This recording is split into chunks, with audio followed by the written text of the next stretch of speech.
bank must maintain legally required reserves equal to a prescribed percentage of its deposits. It then quantifies this by stating, under current regulations, the reserve requirement against most transaction accounts is 10%.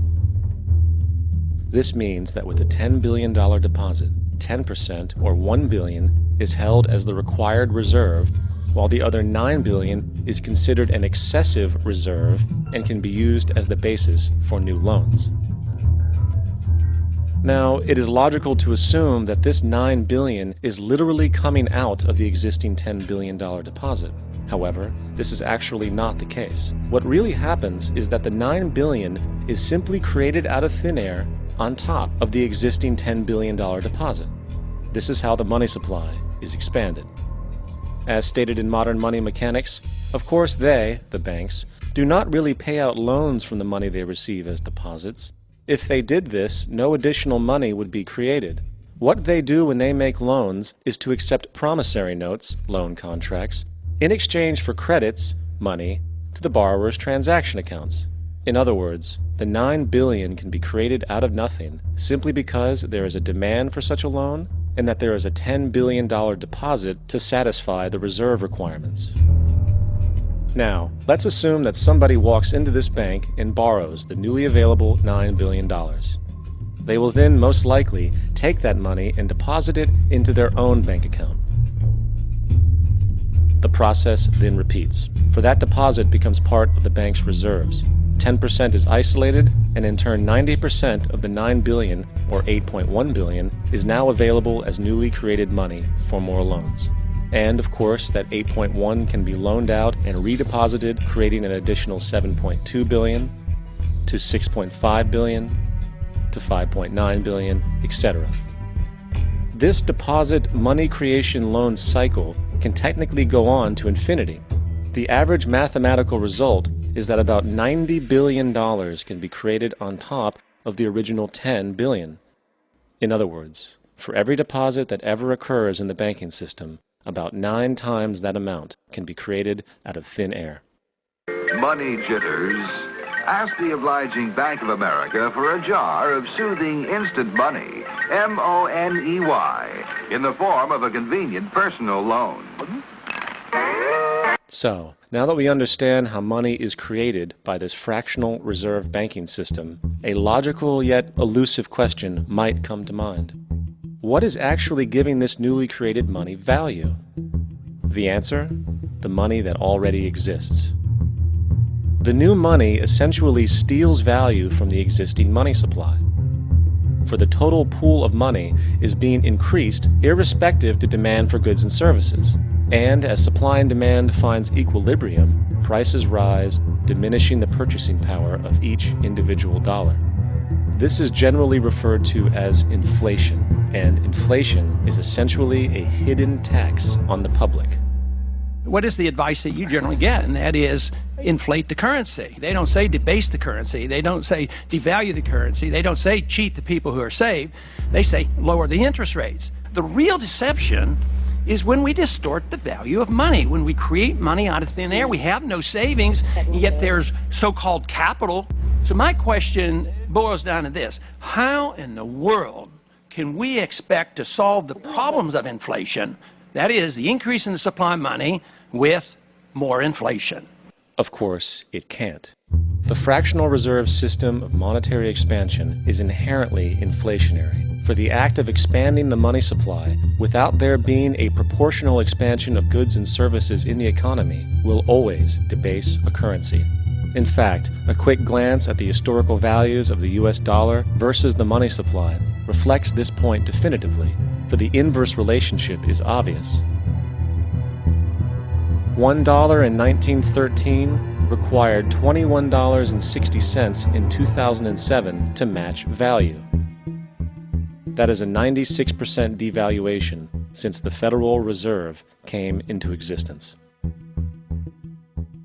Now, if this reality of inherent and perpetual inflation seems absurd and economically self-defeating, hold that thought, for absurdity is an understatement in regard to how our financial system really operates. For in our financial system, money is debt. and debt is money. Here is a chart of the U.S. money supply from 1950 to 2006. Here is a chart of the U.S. national debt for the same period.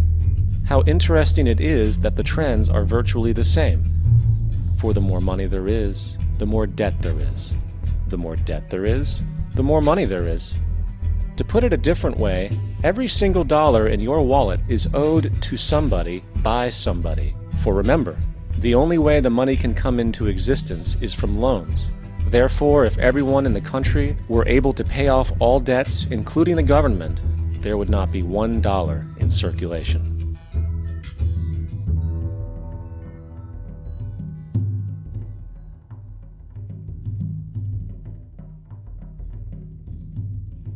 In fact, the last time in American history the national debt was completely paid off was in 1835 after President Andrew Jackson shut down the central bank that preceded the Federal Reserve.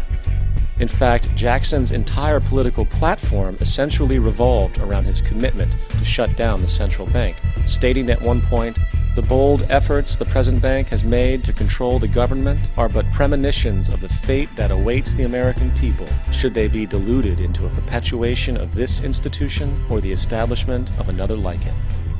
Unfortunately, his message was short-lived, and the international bankers succeeded to install another central bank in 1913, the Federal Reserve.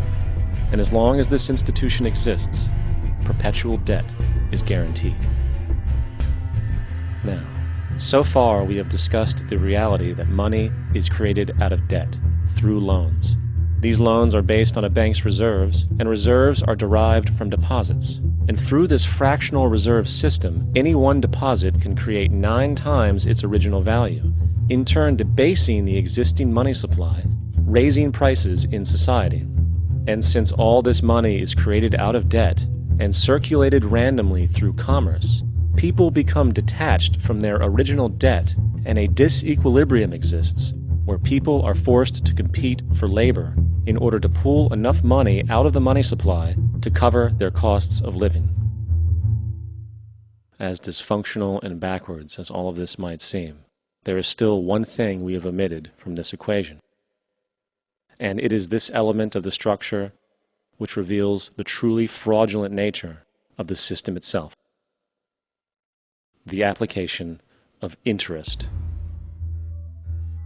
When the government borrows money from the Fed, or when a person borrows money from a bank, it almost always has to be paid back with accrued interest. In other words, almost every single dollar that exists must be eventually returned to a bank with interest paid as well.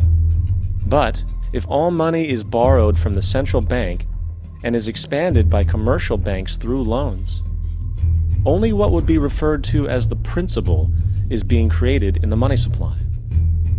So then, where is the money to cover all of the interest that is charged?